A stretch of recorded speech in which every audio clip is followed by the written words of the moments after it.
Nous allons aborder ici un sujet qui fait encore controverse aujourd'hui et qui donne lieu à de nombreuses manifestations. La peine de mort.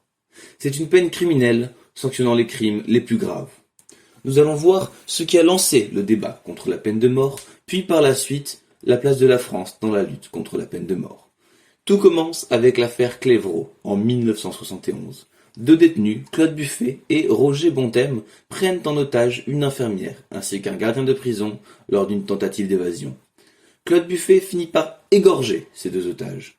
Suite au meurtre, un procès est organisé et les deux hommes sont condamnés à mort. Cette décision eut un fort effet chez l'opinion publique qui était à la fois choquée et ne comprenait pas la sentence pour Roger Bontemps qui, lui, était innocent dans la mort du gardien et de l'infirmière.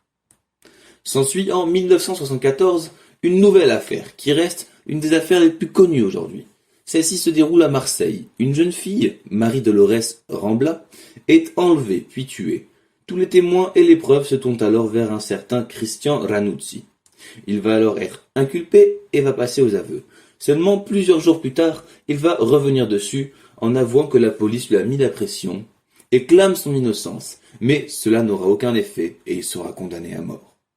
Seulement, aujourd'hui, il y a énormément de doutes qui tournent autour de sa culpabilité, et cela à cause d'un pull-over rouge retrouvé près du corps de la fillette, pull-over qui n'appartenait pas à Ranuzzi.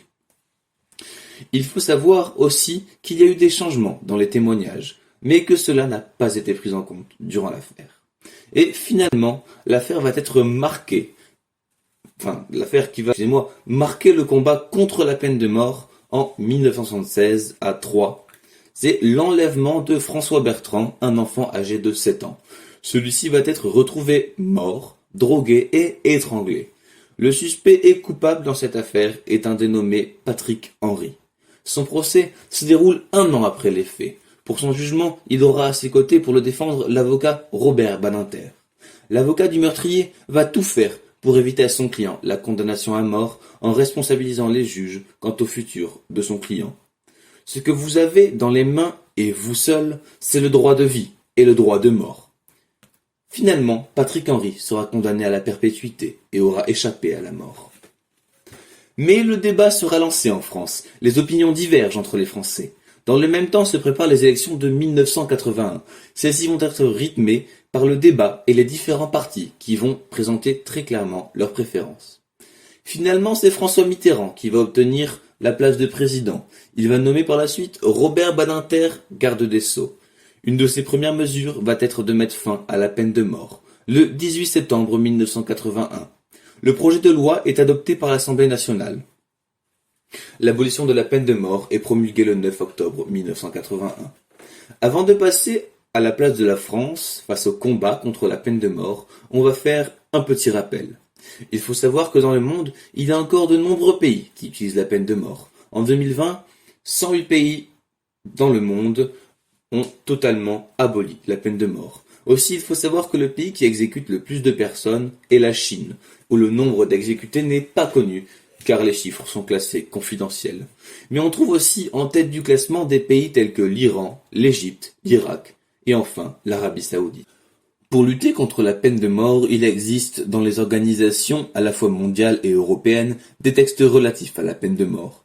Dans le cadre de l'ONU, on retrouve un protocole adopté par l'Assemblée générale des Nations unies à New York le 15 décembre 1989 qui prévoit l'abolition définitive de la peine capitale.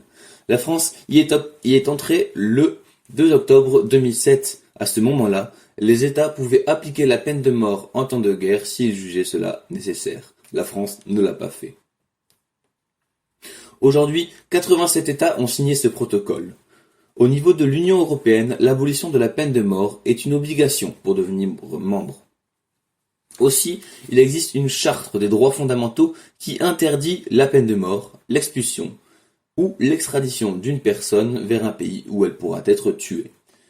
Et finalement, au niveau du Conseil de l'Europe, qui est une organisation distincte de l'Union européenne, en 1974 protège le droit à la personne, mais autorise l'exécution de celle-ci si le délit est puni de cette peine par la loi.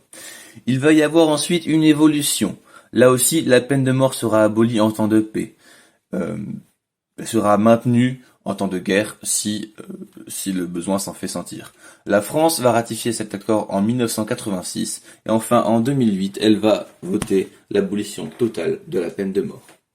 Mais la France a quand même une place importante dans la lutte contre la peine de mort. À partir de 2001, avec la création du Congrès mondial contre la peine de mort, lors de ces congrès, la France appelle les pays à abolir la peine de mort, notamment les pays démocratiques, comme le Japon ou les États-Unis. Ce congrès est aujourd'hui cofinancé par l'Union européenne, ainsi que le Parlement européen. À partir de 2016, la création d'un groupe d'études pour l'abolition universelle de la peine de mort. Et finalement, plus récemment, Monsieur Emmanuel Macron, en 2021, a annoncé sa volonté de relancer le combat pour l'abolition universelle de la peine de mort, dans l'idée de convaincre les dirigeants des pays qui utilisent encore cette sentence de l'urgence de l'abolir. Même si aujourd'hui, de nombreux pays ont pris la voie de l'abolition de la peine de mort, il en reste encore qui utilisent cette sentence. Mais dernièrement, lors d'un discours pour célébrer les 40 ans de l'abolition de la peine de mort, Robert Badinter a affirmé sa conviction absolue. La peine de mort est vouée à disparaître dans le monde, car elle est une honte pour l'humanité. Elle ne défend pas la société, elle la déshonore.